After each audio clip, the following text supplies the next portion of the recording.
This chapter takes us back to consideration of the impact of economic disadvantage on families that we encounter in our daily work.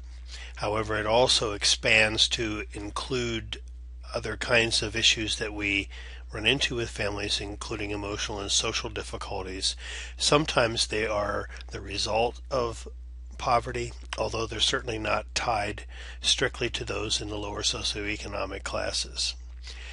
This chapter gives a very brief treatment to the social welfare safety net, such as it is in America for families, and we'll touch on those programs a little bit, but I really have to refer you to Social Work 106 for a more thorough description of these programs. We have a whole semester we talk about that, and I hope you'll be able to join me in that, or one of the other instructors at UAA with that class at some point.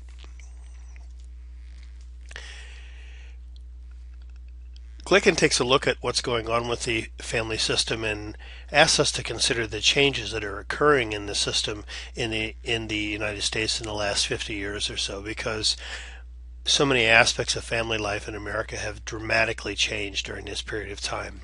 Many people believe that the family system is breaking up, and some of the values that were reflected, for instance, in the TANF legislation in 1996, the idea of reducing out of wedlock pregnancies and encouraging two-parent households and those kinds of things, really kind of harken back in many respects to a period of time in the 1950s that we considered to kind of be the happy time in America, where that was the norm for American life. The two parents and two children, mother staying home, father working, coming home, putting the car in his garage, and moving into the house behind the white picket fence and enjoying the evening with his slippers on and the newspaper in his hand.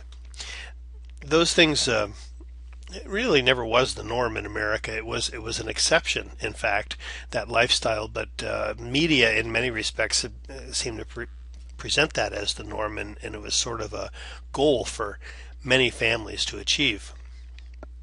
Nowadays, though, families are very different. For one thing, this is a very striking statement here that the majority of families in America have no children younger than 18 years of age. So we really are looking at in America with most households, most families now not having children any longer that are of minor years.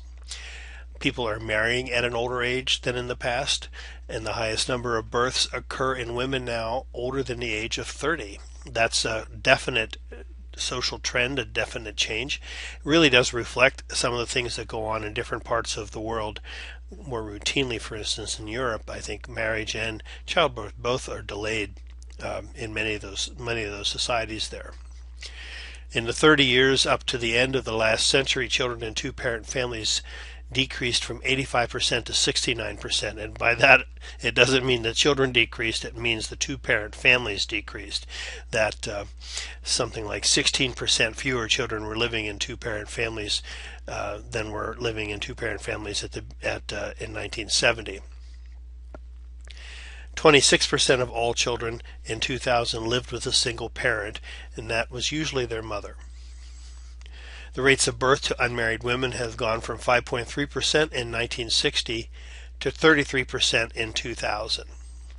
Perhaps one of the reasons why the TANF program was placing such an emphasis on that. The divorce rate, while slowing down, is still twice as high as it was in 1955.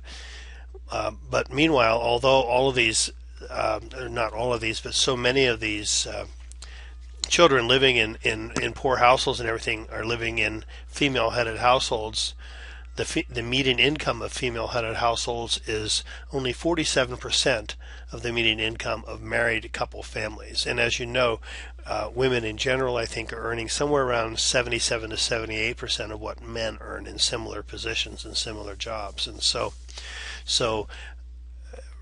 I believe Glicken talks about the feminization of poverty, or perhaps that was in an earlier chapter, but that is certainly a consideration when we talk about the family life in America, that families led by single women are more likely to be families living in below the poverty line. The number of children living in poverty is now 5 times higher for female-headed families than for married couple families. And again, it would be interesting to see those statistics compared to male-headed households, just simply because of the fact that there's such a disparity between male and female incomes in America. And as you see here, over a third of U.S. households in 2001 that had children in them had one or more of these housing problems, which was physically inadequate housing, crowded housing, or housing that cost more than 30% of the household income. And that's generally considered, I believe, to be the healthy level for housing expenses. It's what the government, I believe, believes that we pay on housing. I think we probably pay a lot more than that.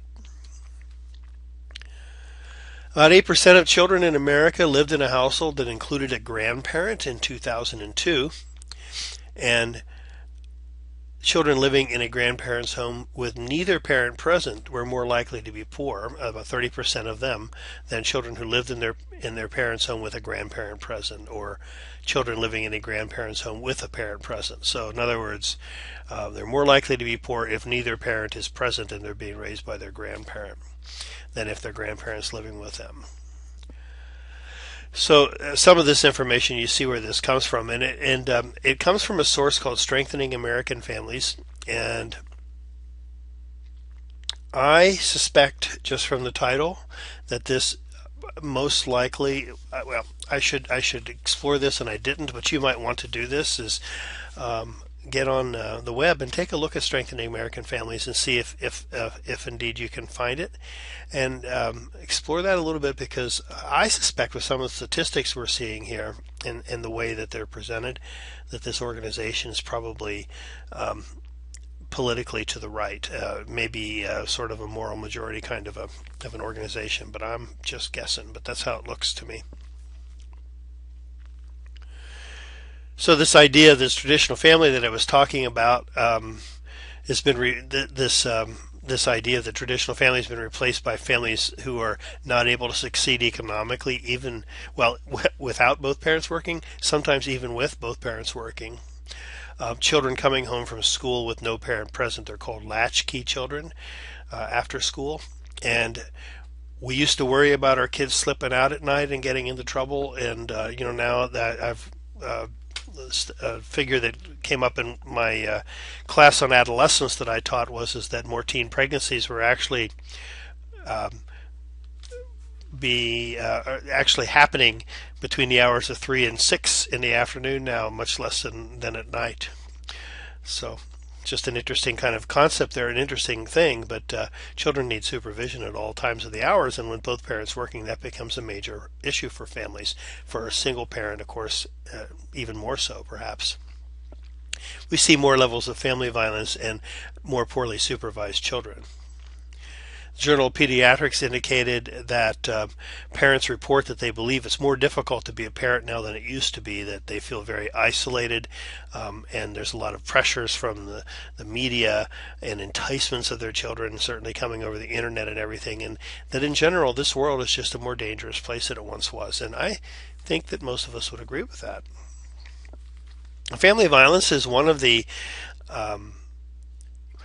it's an issue that I'm very familiar with from my work over the years, having worked in children's shelter and child protection in 2 different programs, and then in mental health as well.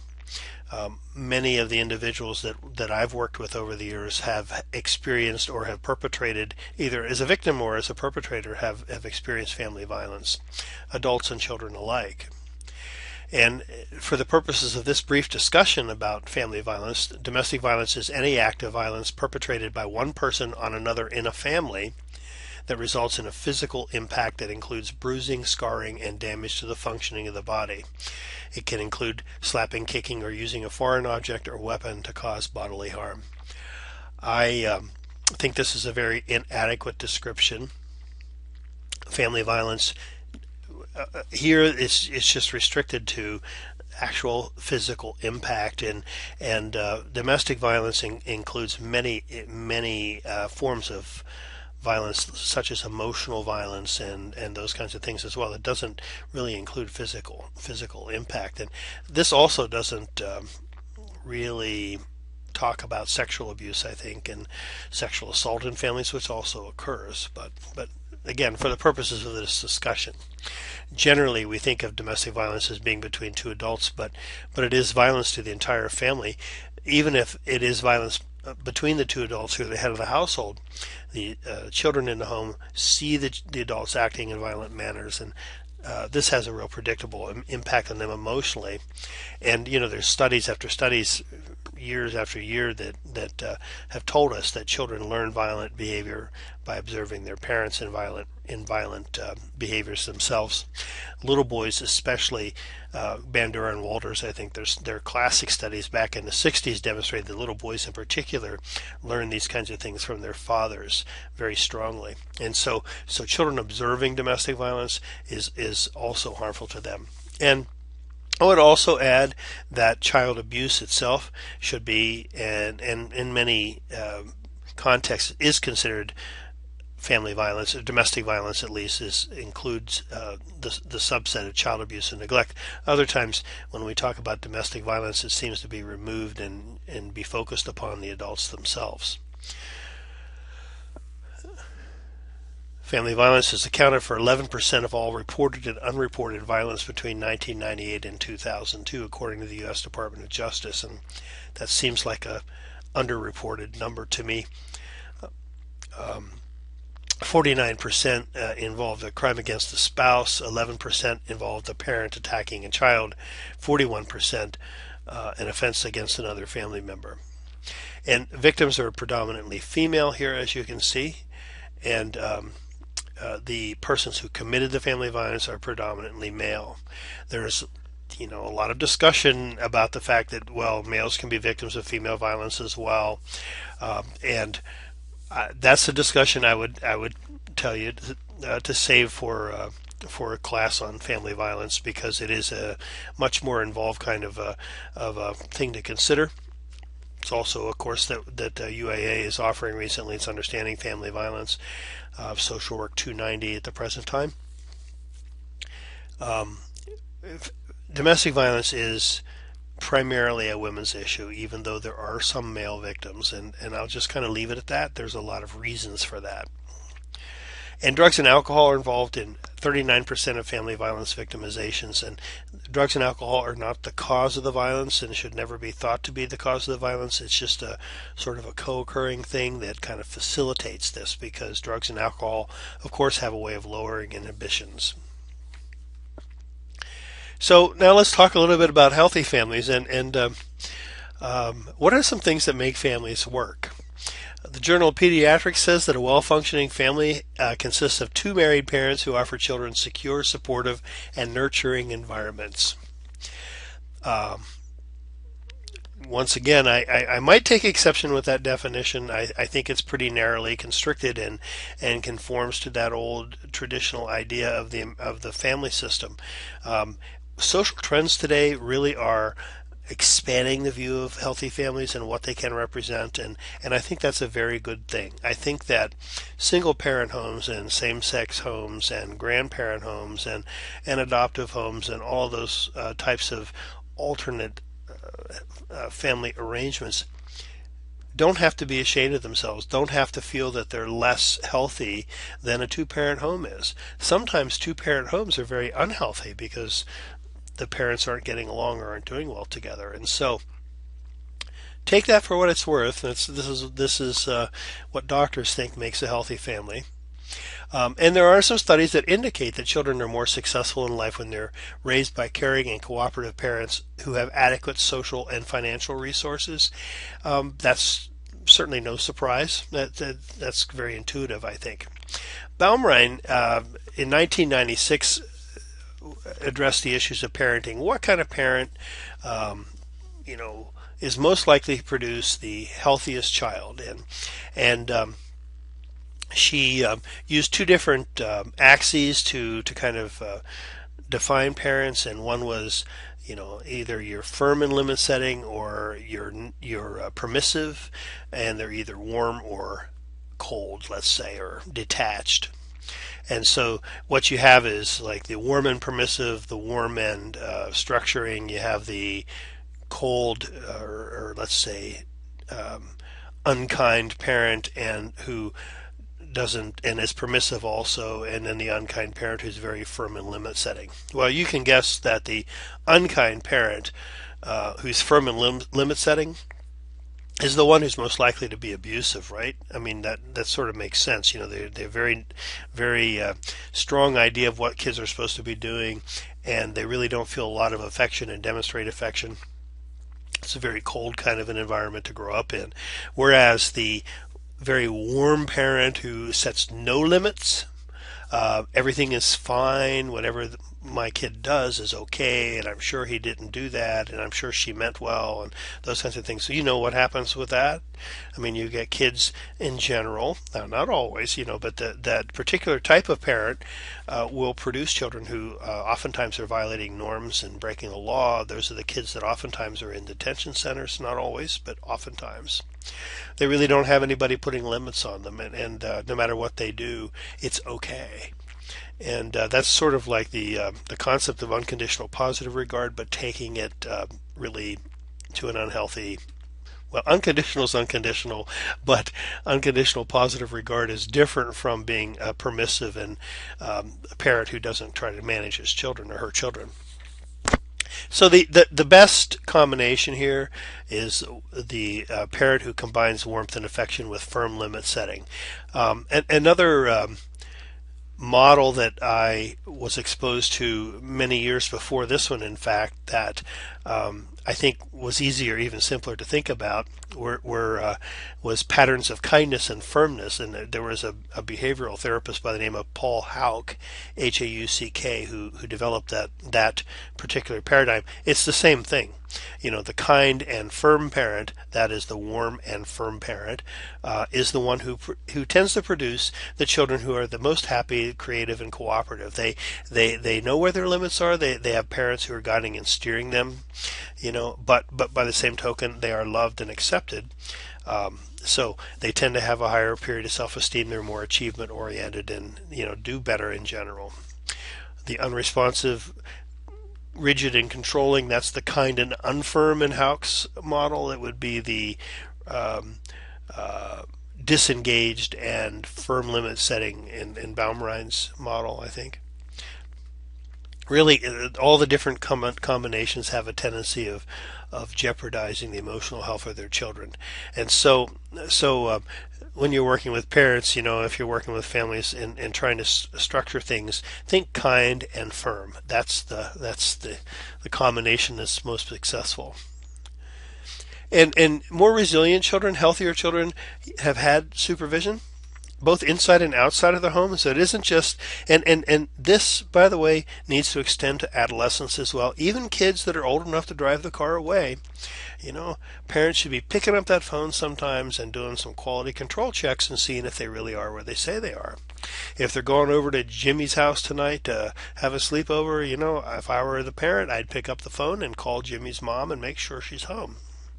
Because a lot of times they're not. And kids are, you trust your children, but most of all, you trust your children to be the age they are. And so if they're teenagers, sometimes things are up. And so good parents are going to supervise their kids inside and outside of the home throughout their development to an appropriate degree. Will encourage them to participate in activities that enhance their own growth and expand their skills and sense of self. And also move towards a shared decision making in parenting, rather than laying down the laws and saying this is the way it is. As kids get older and as kids demonstrate the capacity, successful parents participate in well, it's called induction, I think, is what they call it, where you're actually sitting down with the teenager or the older child, let's say, and kind of working out what the rules should be together. And if it is something where there is a rule that there's just this kind of bright red line that kids don't cross, the parent still has the authority and says there is a limit here and this is the limit in this model. But there's a discussion about that limit and why that limit is there, and not a lecture, but a discussion, so that the child is engaged in understanding why it is that this rule has to be the way it is. And so the wheels are turning in their heads when they're doing this, and it's making sense, and so it's easier for them to internalize these things than to have this external rule placed down without explanation. So these are the kinds of things that tend to produce happy kids and happy families.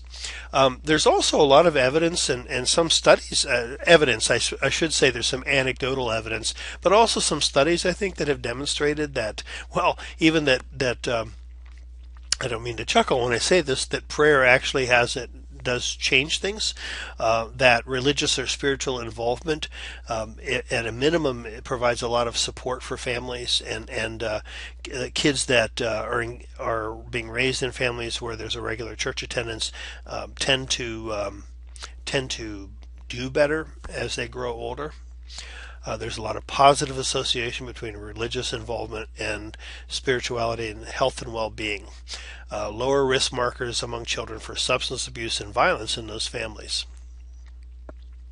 And when you're talking about substance abuse, by the way, of course, there is a negative impact when parents use substance abuse, and it affects all sorts of issues about well-being of children and their families.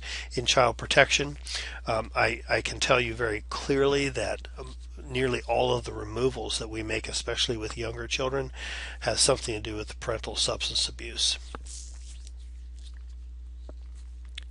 Sadly, about 10% of American adults, according to some research, are addicted to substances that cause them to be depressed and can result in conflicts in the family life and ultimately result in things like poverty and family violence and divorce. And children in those homes themselves become high risk for abusing substances and experiencing increased amount of behavioral problems. The Alcoholics Anonymous and really the just the whole substance abuse field these days points towards biological markers and those kinds of things that underlie substance abuse, so that there are studies that suggest that if one or both of your parents are alcoholics, that your odds of being an alcoholic yourself are that much greater, especially if it's both parents. And there are some suggestions that that's tied to biological factors. Whether it's biological or socially learned, there does seem to be quite a correlation there. And so when you have kids in homes with substance abusing parents, you know that their risk of engaging in that type of behavior themselves is much greater.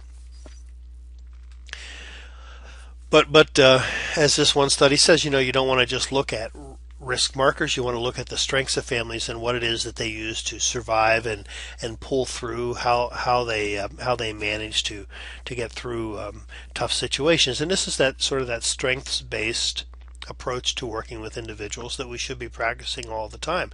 Don't just look at people's weaknesses, but look at their strengths as well, and help them find those strengths. If they have difficulties with their kids or they have difficulties in their lives that is complicating family life, help them to find the strengths that they're not using and put them to use in those situations.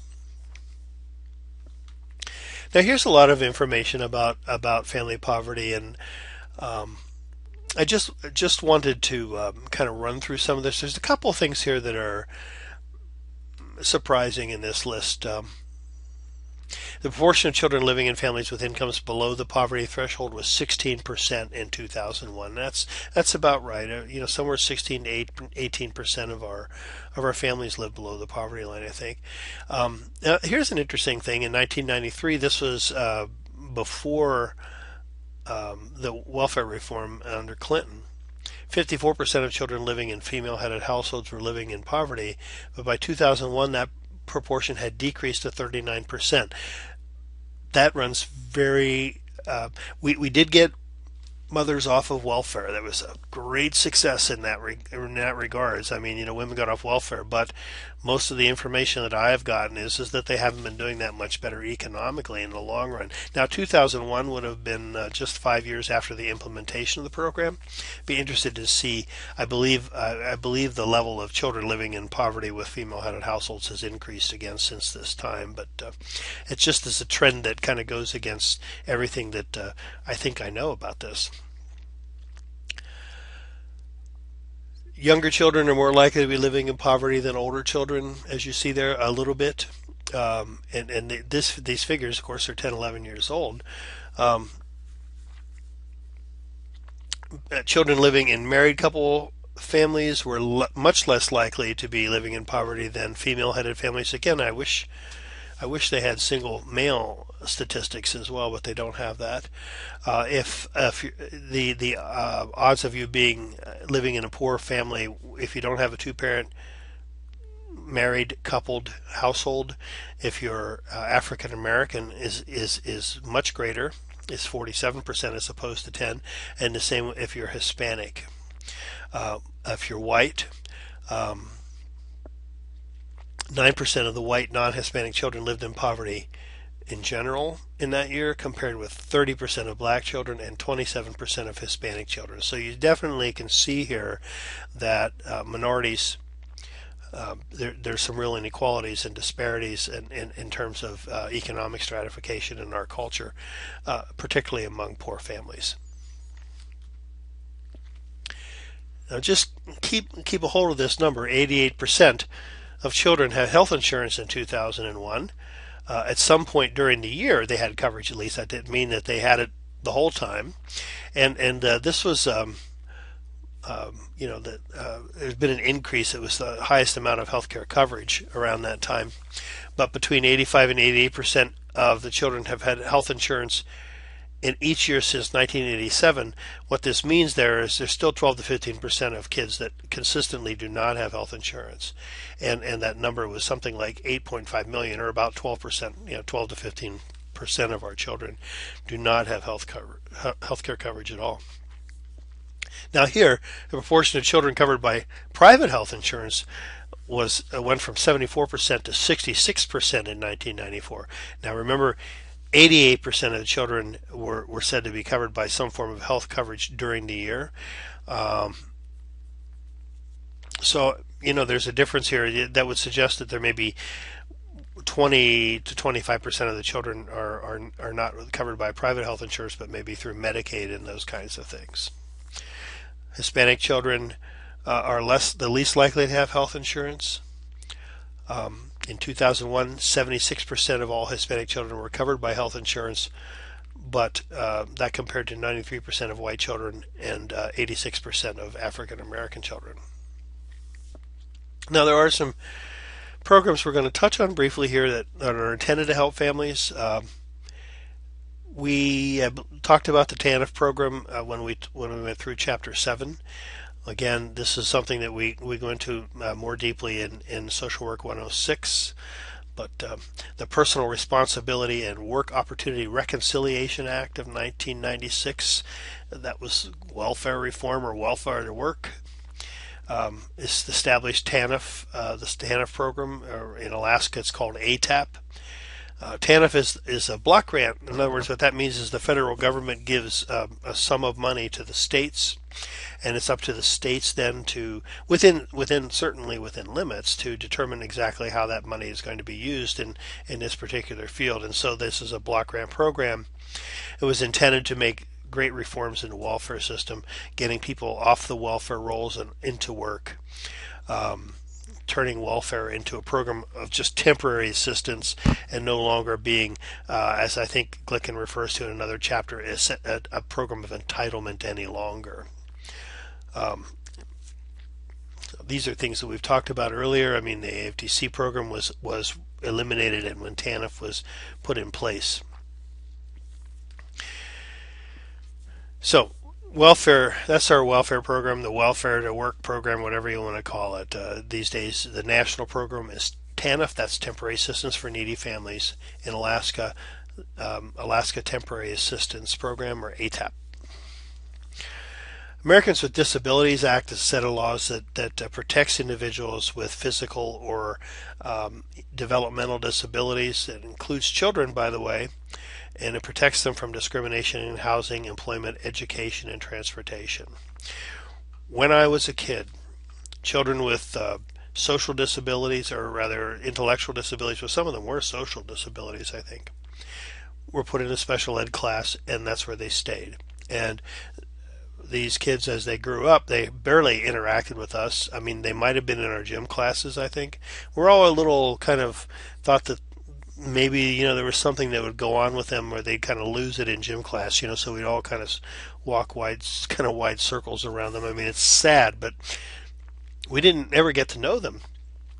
They graduate with us, or they finish schooling. If they don't get a diploma, they finish schooling with us, but they never interact with us all those years. And so the ADA is one of the things that's done is to change that now, so that mainstreaming is the term, mainstreaming kids into the normal routine of schools with other kids, to have them interact and be normalized with other kids, is a part of this. And so now we have what's called IEPs, or individual education plans, and this is probably stuff that you already know, but these IEPs design these individual plans to kind of help those kids in this particular areas where they have disabilities and need extra help. Perhaps even making some exceptions to the typical school rules for them with IEPs and things, so that they can function successfully. But the goal is to get them out of any specialized classes they may be in and into the mainstream as soon as possible, and to keep them there.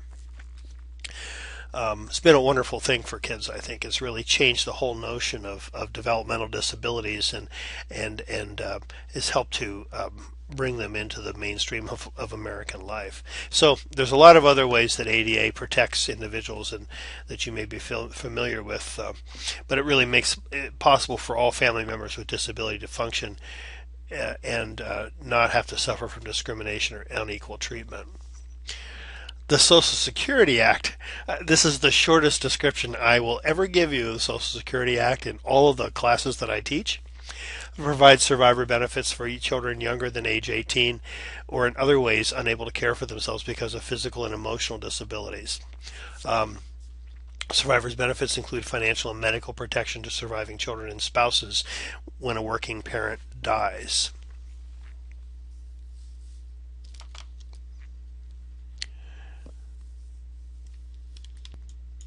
Sorry, I'm having a little trouble figuring out my pause button today. There's a combination of keys you have to use, and just needed to cough.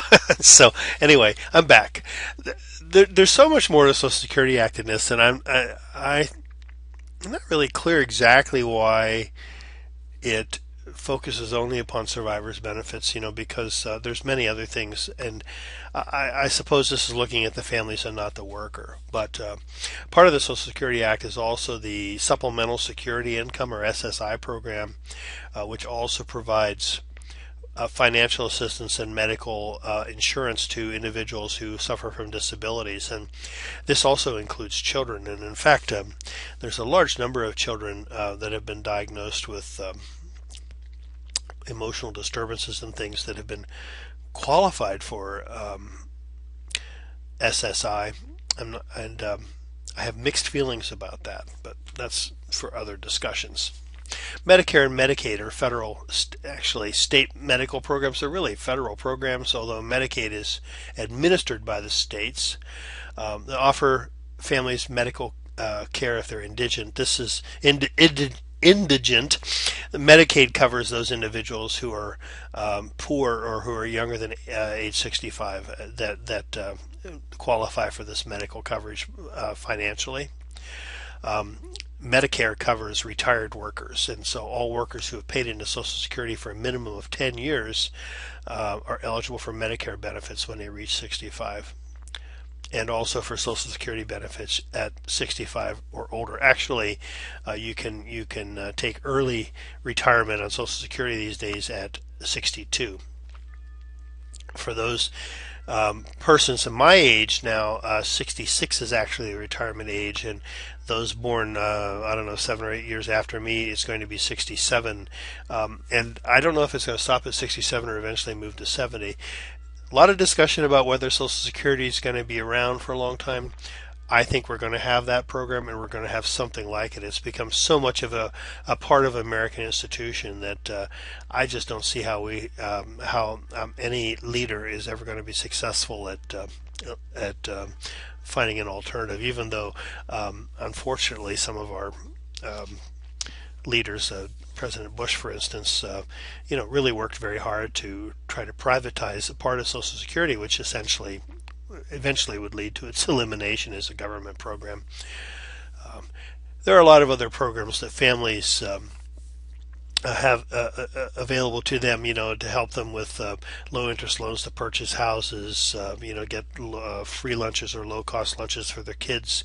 The WIC program, the Women's Infants and Children program, which provides like, nutritional things like milk and cheese and dairy products and things for women with infants, daycare assistance programs, etc., etc.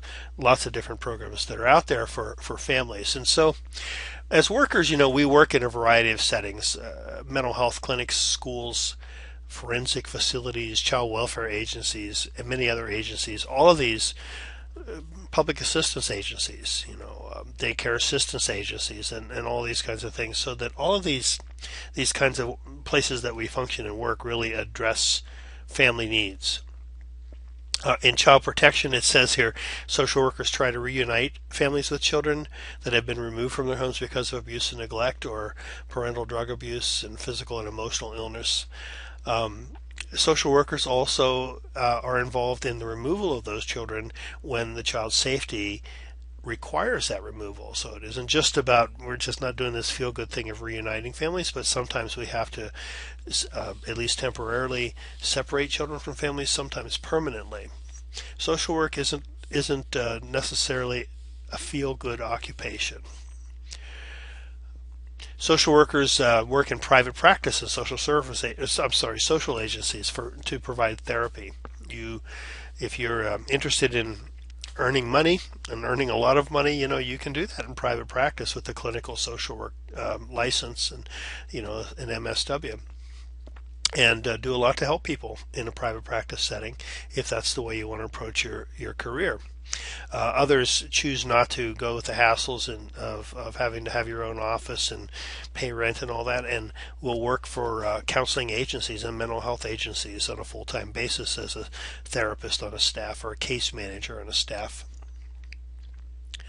Family planning, financial counseling, marital counseling, court-ordered evaluations for custody studies, those kinds of things. There's just any number of different kinds of areas where social workers work serving families in need. We talk a little bit about family resilience when we talk about strengths.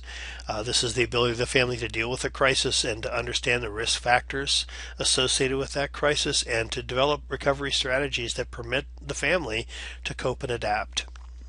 When we get presented with particular problems, crises, however you want to call them, I guess it depends on how serious the problem is and as to whether or not it's deemed a crisis. We have to kind of draw on our resources as individuals and try to and meet that challenge of whatever that problem or that crisis is.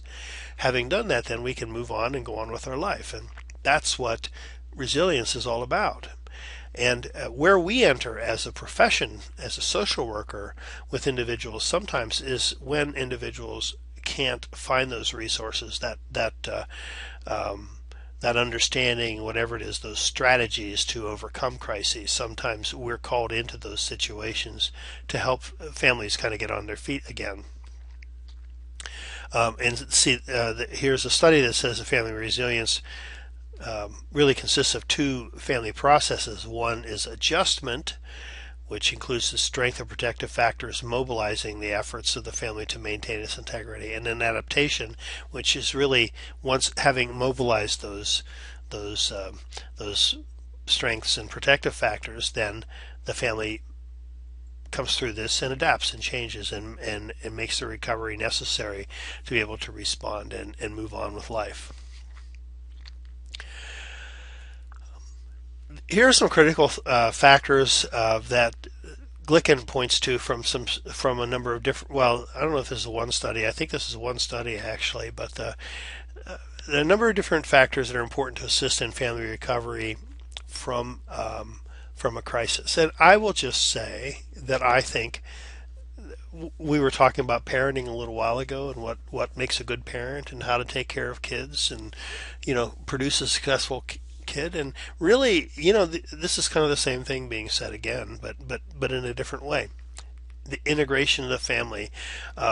Parents make efforts to keep the family together and to find optimism for the future for all the family members. Being positive, and parents in particular showing that they believe in their children and each other. Family support and esteem building, that parents make efforts to get the community and extended family support to stay involved with them and to assist in helping the family members and the self-confidence of their children to know other people outside the family who are there for you and they can bring other ideas in. It's a very important thing because you may need them in times of crisis when your own capacities are weakened for one reason or another. Recreation orientation, control and organization, the family emphasis on recreation and family entertainment. I mean, it's not all about fun, but one of the functions of the family is to provide the recreation. And although I don't know how many times I've ever told my kid, I'm not your entertainment committee. The truth is that parents are an entertainment committee. Sometimes it's up to parents to try to find ways to keep kids positively involved in life. Discipline goes without saying. That structure that we all need to know where our limits are, and if we don't, we're going to push and test until we find them. And then optimism and mastery, the sense of order, the sense of optimism. The more of that, the more healthy your children are going to be.